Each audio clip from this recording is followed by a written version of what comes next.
नमस्कार दोस्तों, स्वागत है आपका इंडो लोगोस चैनल पर। हमारी नेक्स्ट वीडियो होने वाली है गवर्नर जनरल। चलिए शुरू करते हैं इसको। Who among the following was the viceroy of British India at the time of second round table conference. Important है और जितने भी क्वेश्चन आएंगे वो सारे इंपॉर्टेंट होंगे। प्लीज़ अच्छे से सुन लेना, समझ लेना। और इस बार PDF इंग्लिश में है। सो आगे देखते हैं। इसका ऑप्शन है, हमारा आंसर है ऑप्शन बी, लॉर्ड विलिंगटन। ठीक है, हमारे दूसरे गोल में सम्मेलन के टाइम पर ब्रिटिश भारत के वाइसरॉय थे हमारे लॉर्ड विलिंगटन। ठीक है, लॉर्ड विलिंगटन 1931 टू 1936 इन्होंने काम किया। सेकेंड राउंड टेबल कॉन्फ्रेंस जब हो रही थी तब ये उसमें थे। पूना पैक्ट जब हुआ तब भी यही थे। ठीक है, पूना पैक्ट क्यों हुआ था? कम्युनल अवार्ड के लिए हुआ था। रैमजे मैकडोनल्ड लेकर के आए थे।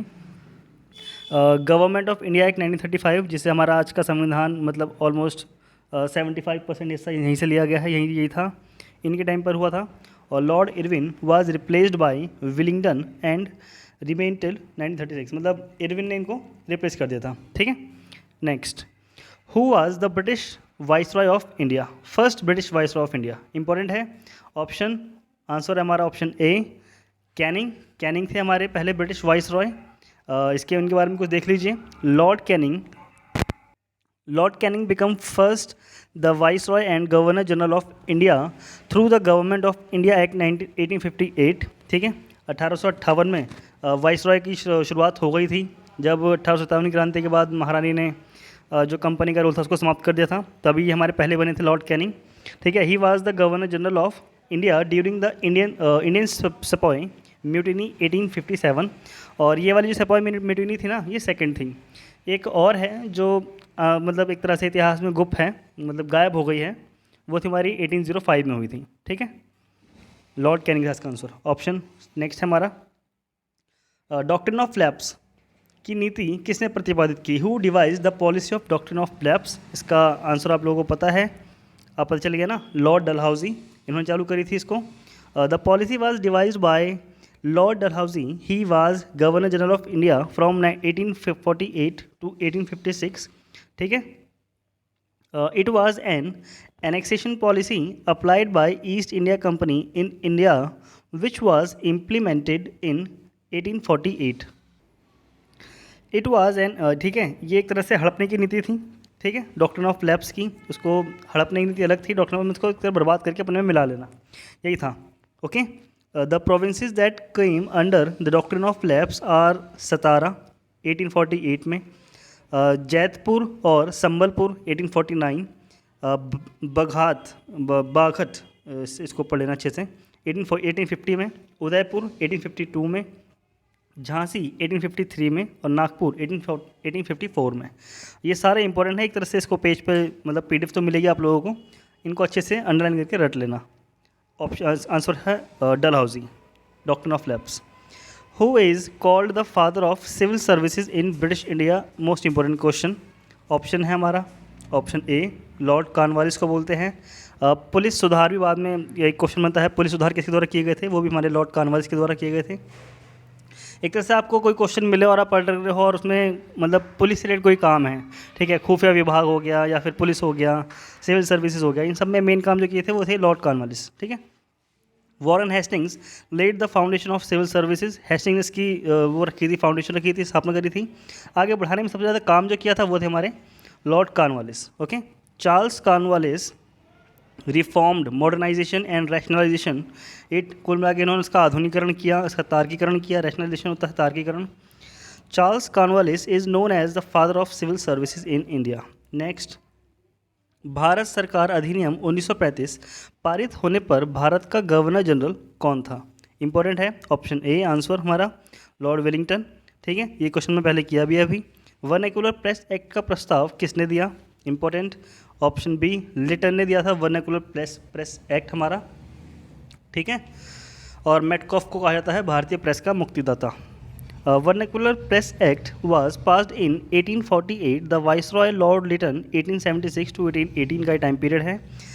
This act allowed magistrates to collect security deposits from regional languages, native languages, vernacular newspapers and confiscate their printing press if they published any. मतलब कुल मिलाकर के इसमें पावर मिल गई थी मजिस्ट्रेट को कि वो उनसे वसूली कर सकते थे तो जो पहला पेपर छपता था वो पहला पेपर उनको पहले मजिस्ट्रेट के पास पहुंचाना होता था कि उसमें अंग्रेजों के खिलाफ कोई बात तो नहीं कही गई है।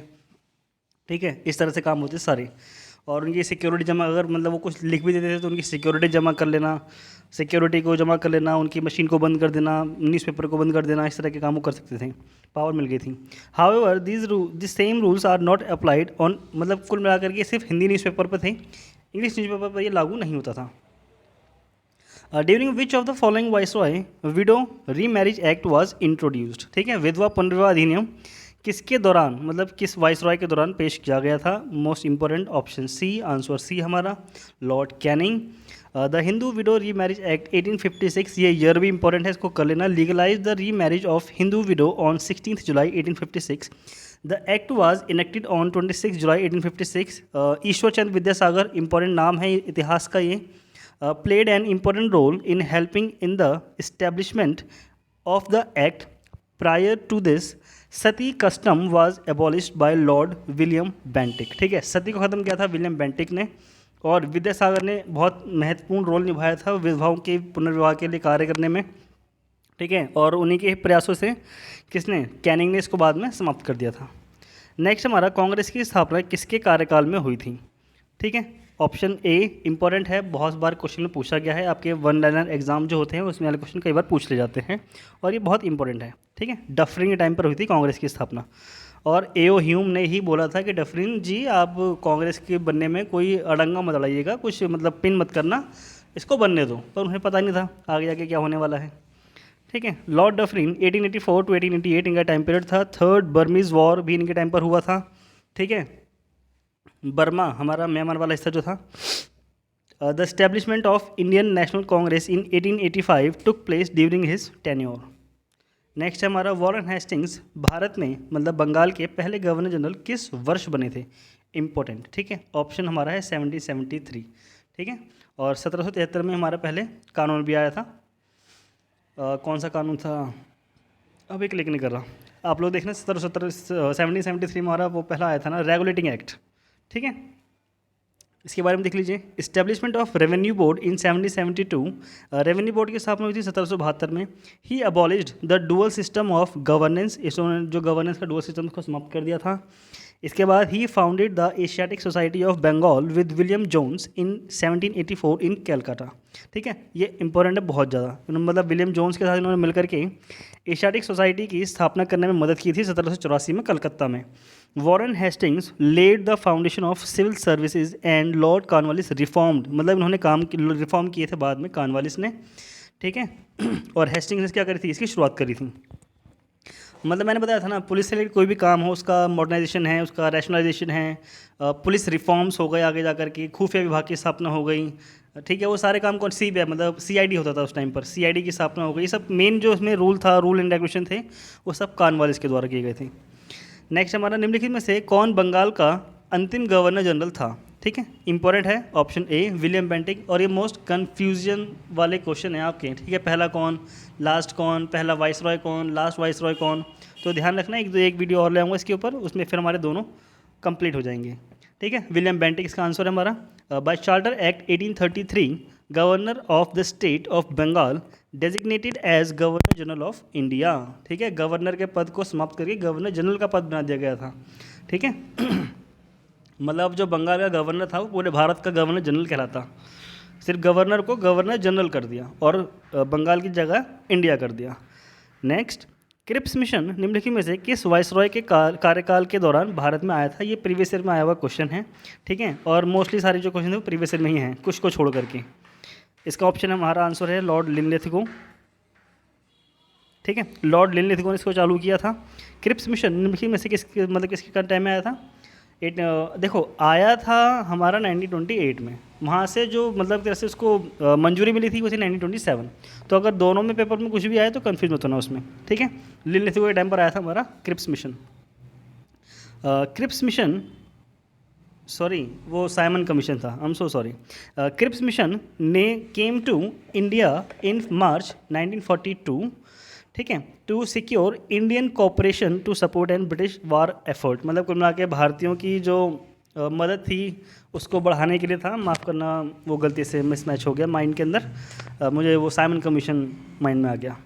नेक्स्ट है, भारत में किस गवर्नर जनरल के शासनकाल के दौरान रेलवे लाइन की स्थापना की गई थी? इंपॉर्टेंट, मोस्ट इंपॉर्टेंट है ये वाले, ठीक है। डलहौजी, मतलब तार बिछाना, रेलवे लाइन बिछाना, डाक व्यवस्था, ये सारे काम जो इंपॉर्टेंट काम थे ना, ये सारे कौन करता था? डलहौजी ने करे थे सारे, ठीक है।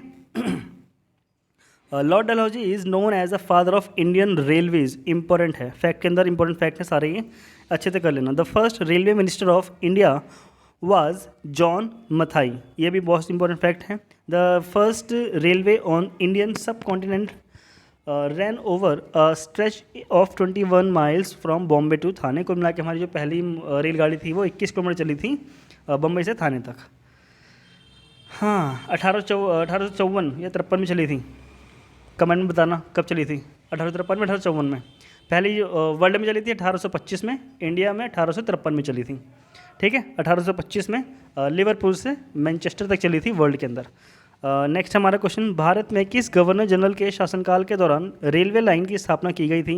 एज मैंने आपको सारा आंसर बताया, ऑप्शन सी लॉर्ड हमारा डलहौजी। ये हमारे इंपॉर्टेंट फैक्ट अबाउट रेलवे के बारे में कुछ फैक्ट हैं। इंडियाज़ फर्स्ट ट्रेन रेड हिल रेलवे, ये थी इंपॉर्टेंट फैक्ट है। कई बार ना मतलब मिसलीनियर क्वेश्चन जो होते हैं उनमें क्वेश्चन पूछ ले जाते हैं से वाले। Which ran from Red Hills to Chintadripet bridge in 1837। India's fastest train Vande Bharat express is the fastest train in India with speed of 180 kilometre per hour, followed by Gatiman express with the speed of 160 kilometre per hour. और अभी शायद ये last week का ही खबर थी, जो हमारे rail मंत्री हैं उन्होंने वीडियो कॉन्फ्रेंसिंग के जरिए बताया था कि वंदे भारत की ट्रेन ने 183 स्पीड को भी क्रॉस करा है, ठीक है। तो बस एक तरह से बस जानकारी है, इसको रख लो माइंड में। लेकिन 180 को आप ऑफिशियली है, ये ऑफिशियली 180, तो उसको याद रखना। Train with longest route Vivek express running between Dibrugarh to Kanyakumari covers 4,286 kilometre around 82 hours and 30 minutes बोला जाता है। अब रेलवे है, देखता हूँ कब पहुँचे, 1-2 घंटे ऊपर ही मानना। Largest railway junction in India, Mathura junction important है। First railway station in India, Bori Bunder, ठीक है, Bori Bunder located in Mumbai was the first railway station in India. Next हमारा, गांधी जी द्वारा शुरू की गई दांडी यात्रा के समय भारत के वाइसरॉय कौन थे? ठीक है, ऑप्शन सी ये थे इरविन। मैंने इसकी पहले कहानी आपको बता रखी है इरविन की। गांधी इरविन समझौता भी हमारा कब हुआ था? 1931 में। सविनय अवज्ञा आंदोलन कब हुआ था हमारा? 1930 में। तो आप वो कॉमन सेंस लगाओगे तो भी हो जाएगा। सम इंपॉर्टेंट गवर्नर्स ये देख लीजिए हमारे। लॉर्ड इरविन, इनका टाइम पीरियड था 1926 to 1931। Visit of Simon commission, Dandi march, civil disobedience movement, first round table conference, Gandhi Irwin pact, ये सारे काम हुए थे किसके टाइम पर? लॉर्ड इरविन के टाइम पर, ठीक है। इसके बाद आ जाते हैं हमारे लॉर्ड विलिंगडन, ठीक है। इनका टाइम पीरियड था 1931 to 1936। Second round table conference होती है इनके टाइम पर। पूना पैक्ट होता है इनके टाइम पर, ठीक है। पूना पैक्ट हो रहा है तो फिर कम्युनल अवार्ड भी आए थे इन्हीं के टाइम पर। गवर्नमेंट ऑफ इंडिया एक्ट 1935 भी होता है इन्हीं के टाइम पर आता है हमारा ये वाला एक्ट, ठीक है। इसके बाद पता है एक्ट की कहानी क्या थी? इसमें बस एक वाइट पेपर पे ही बोल दिया गया था कि हाँ ऐसा ऐसा करेंगे, इलेक्शन करवाएंगे। पर 1942 तक जब इलेक्शन होने थे तब तक वो सिर्फ कागज़ पे रहा, उसको इम्प्लीमेंट नहीं किया गया। वो एक अलग कहानी है। लॉर्ड लिनलिथगो 1936 टू 1944, ठीक है, इनका टाइम पीरियड यही था। यहाँ पे क्या हुआ था? अगस्त ऑफर आया था हमारा, ठीक है, और क्रिप्स मिशन, ये दोनों आए थे हमारे। मेन इंपॉर्टेंट जो क्या बताऊँ क्या वर्ड होता है वो, ठीक है, मेन काम जो थे वो यही हुए थे हमारे, ठीक है। लॉर्ड रीडिंग, इनका टाइम पीरियड है 1921 टू 1925। चौरी चौरा इंसिडेंट की वजह से इनको याद किया जाता है। और मोपला रेबेलियन, मोपला कौन थे? वो केरल के किसान थे, मुस्लिम किसान थे, ठीक है। Warren Hastings, regulating act of 1773, ये मैंने बता रहा था आपको, मैं अटक गया था, यही था वो। Regulating act 1773। First governor general of Bengal wrote introduction to the first in English translation of Gita, ठीक है, गीता का फर्स्ट ट्रांसलेशन भी इन्होंने किया था वॉरेन हेस्टिंग के टाइम पर, ठीक है। Lord Wellesley, introduction of subsidiary alliance system, important है, इसको रट लेना। Lord William Bentinck, charter act of 1833, abolition of sati 1829, resolution of 1835 and education reforms and introduction of English as official language, William Bentinck, most important, ठीक है। Lord Dalhousie, railway minute of 1853, telegraph and postal reforms, widow remarriage act 1856, introduction of doctrine of lapse. ये सारे किसने किए थे? Lord Dalhousie ने। Viceroy from Curzon to Mountbatten, ये एक छोटी सी ट्रिक है, इसको लिख लेना, जहाँ आपकी टेबल वो है ना सिटिंग टेबल पढ़ने वाली, चिपका लेना, ये याद कर लेना। Curious mind hard work made Columbus reached India while left was Madagascar. कुल मिलाकर के ये सारे वर्ड्स हैं कि जो कर्जन था बहुत क्यूरियस था और मिंटो बहुत माइंड वाला आदमी था, हार्डिंग हार्ड वर्किंग था, कोलंबस और चेम्सफोर्ड, कुल मिला के ऐसी एक ये ट्रिक है, मैंने को बस मिली तो मैंने लिख दी, मुझे भी ढंग से ये इसके बारे में कुछ आइडिया है नहीं। आप लोग अच्छे से पढ़ लेना, इसको रट लेना, अपने हिसाब से बना लेना कुछ कहानी, ठीक है। यहाँ पर वीडियो का एंड होता है। थैंक यू, और लाइक एंड सब्सक्राइब कर देना, शेयर कर देना वीडियो को।